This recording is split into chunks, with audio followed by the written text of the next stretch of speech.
We are missing out on one of my favorite activities to do with all of you, although we're still kind of doing it in the discussion board this week. It's not quite as volatile, though, as I try and make it. And I know that doesn't sound very good as a teacher, but we talk about sibling socialization this week. And so I actually, if we were all together, we always get into groups on cards and that kind of thing. We wouldn't have done it. I actually would have asked who's the oldest in their family, middle kids, the youngest, only children, and we would have gotten organized by those groups. And so a lot of times I'll have so many like oldest children or middle children or some combination thereof that I'll have to do split it into two different groups of students. Otherwise, I'd have like a group of 13 of you together. And so, what you go around doing is one of the things you'll be doing in the discussion board, discussing the things that really, really bugged you about possibly older siblings or younger siblings, like things that they did, attributes that they had, like their characteristics that just, annoyed you, but then also the positive things. And so, I kind of go around and antagonize, I have to admit, when we do this activity, because I just have too much fun with it. And so that's what I mean by like having it be volatile. I basically have you turn on each other. But what's really interesting is the universal themes that have always come out of doing this activity. So many people agree on the same various attributes for themselves and their siblings. And then this like primal need that I don't even know if it's a need, just this primal like jump to frustration where everybody's like, oh, yeah, you always did this, literally in some ways, jokingly turning on your classmates as far as like the annoying habits of our siblings. So, okay, so now that I explained what we would have done together, let's go in and discuss the various things we would have talked about after the fact. I'm going to take you through some common attributes of firstborns, middle children, babies, only children in the family. I need to stop saying babies too. The youngest children in the family. And then things to keep in mind when you're parenting these various aspects of sibling socialization, and just a few more things. So I'm going to go through it quickly. Firstborn children are often reliable and cautious, and they like to be in control, and they're organized, and they can be dominant in relationships. And when you're parenting the firstborn, told you I was going to go through it quickly. Things to keep in mind. You don't want to be an improver. You don't always want to be like, oh, honey, that looks good, but let's remake the bed so it's perfect.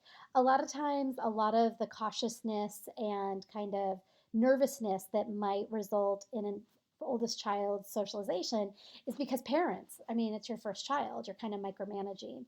And so, something to keep in mind, not being like somebody who's constantly saying, no, no, no, better, better, better, even if it's unintended, you're not going to necessarily breathe down your kid's neck saying, you got to do this better. But it's those little tiny actions that they watch you and pick up on, like the fact that things need to be perfect. So, you want to make sure to give firstborns one on one time and then also don't pile on responsibilities.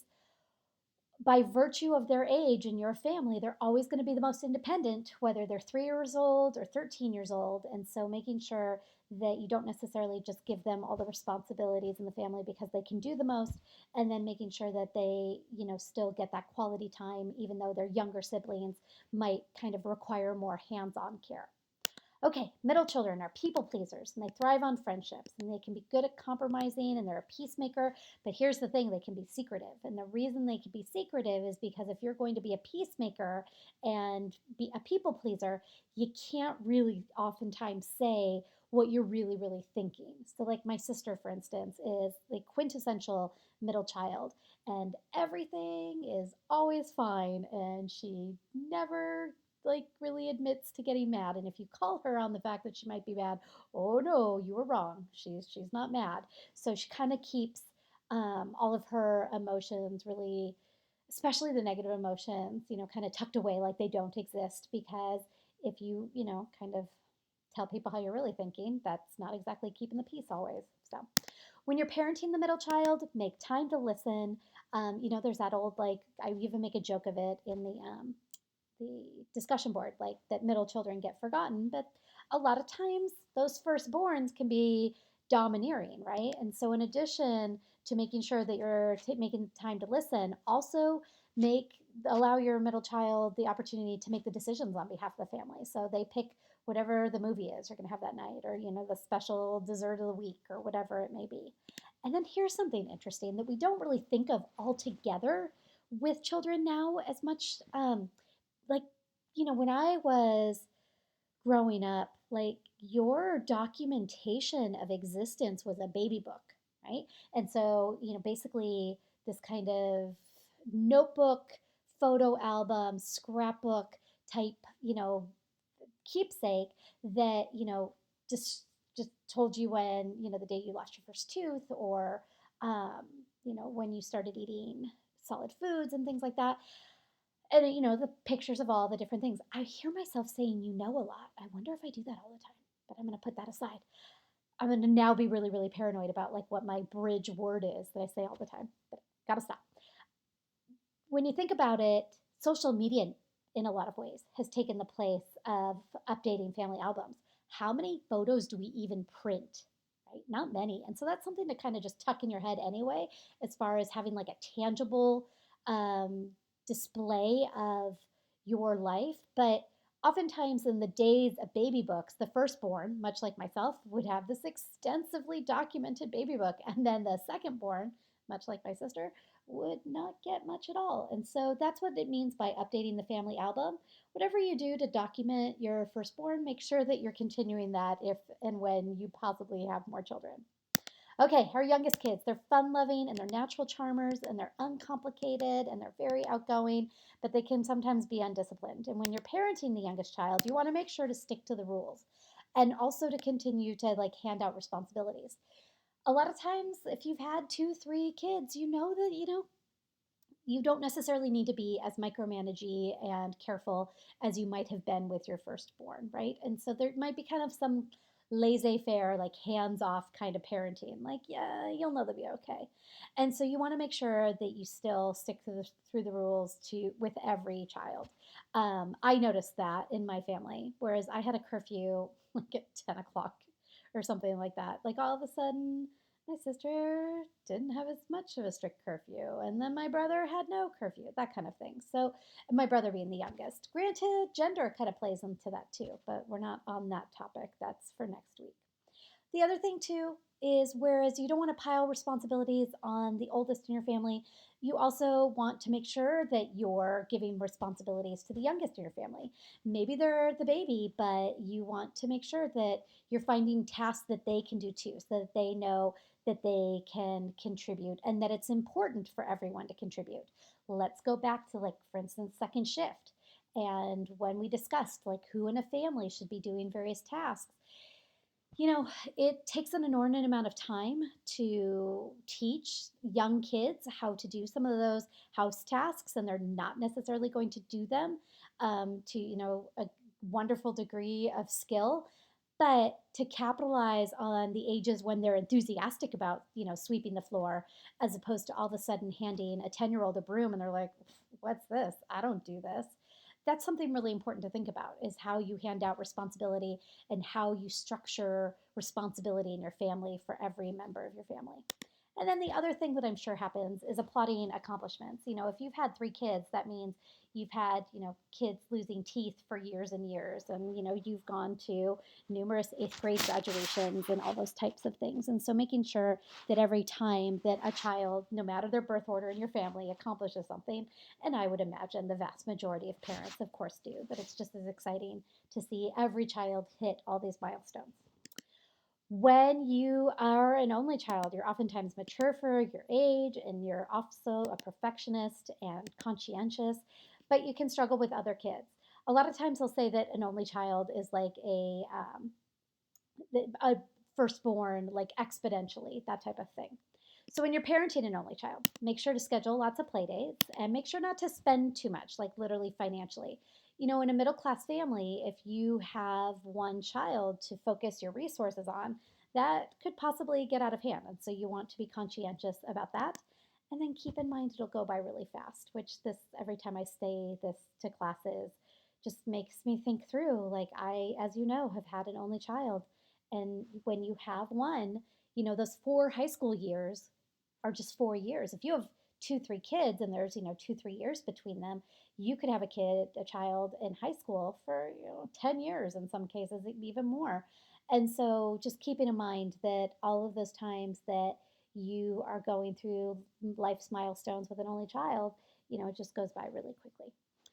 Okay, one last thing that I think is really, really interesting. But actually, before we get to this one last thing, which is exceptions that I want to discuss, I do want to bring attention to one of the things I'm going to ask you to do in the discussion board is not only analyze, what your siblings did that were wonderful and things that they did that were annoying, but I also want you to think about your parents or aunts and uncles, the generation ahead of you, and think about, oh, that's right, my uncle is the middle child and he's always kind of getting along with everyone and doesn't really argue and kind of seems to try and make sure that everybody stays together, being a peacemaker. Or my aunt is the oldest and she is kind of a perfectionist, and but you can always really count on her, those types of things.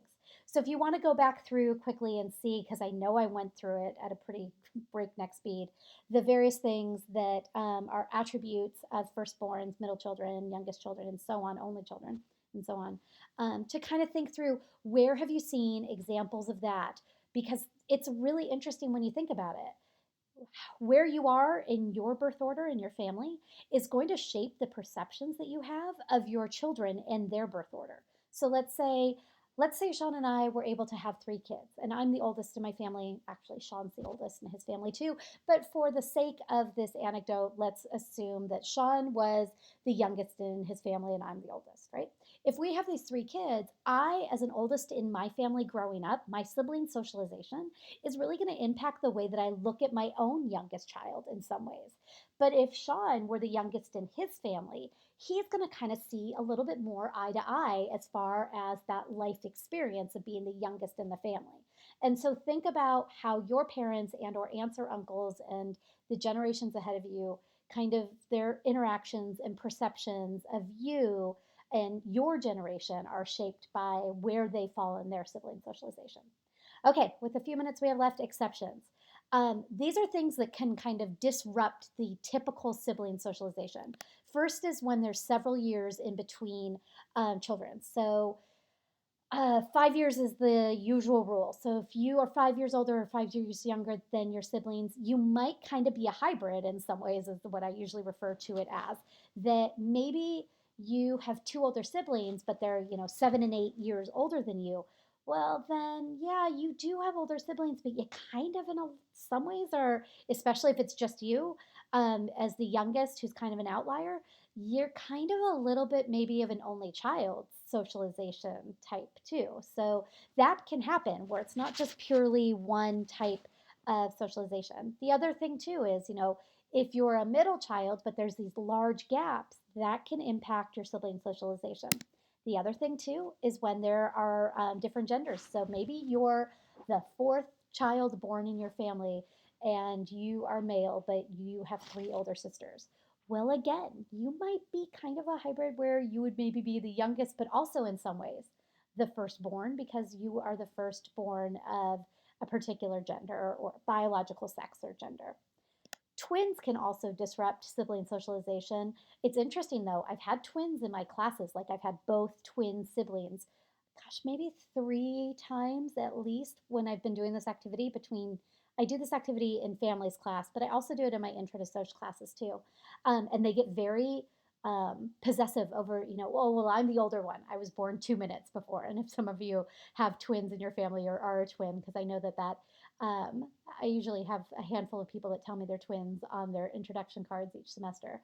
That really can matter a lot of times, those couple of minutes. But twins also get treated as a unit within their families oftentimes, and that can impact sibling socialization. Then finally, last, blended families. When you have remarriage and there are step siblings, we use the term blended, but really when you think about it, and the kind of like kids can crash into each other. Like it doesn't necessarily always take place in this really smooth, wonderful, loving format. I can guarantee you, as the oldest of my couple of siblings that I grew up with, if like my mom had gotten remarried and that person had children older than I was, and I was kind of did like my place as the oldest in our overall family was dismantled, I would not have done very well with that. I probably would have gone through my life if people asked me about my family, being like, well, I'm the oldest of Nora, Peggy, and Rory, but I have two older step siblings. Like, I would still probably try to grasp on to my position as the oldest because, man, I really enjoyed that front seat that I always got to ride into school in the Volvo station wagon. So I know that I see eye to eye with many of my students who are the oldest in their family. And please know I appreciate the middle kids and the youngest kids too, but the oldest are the best. I'll leave it at that.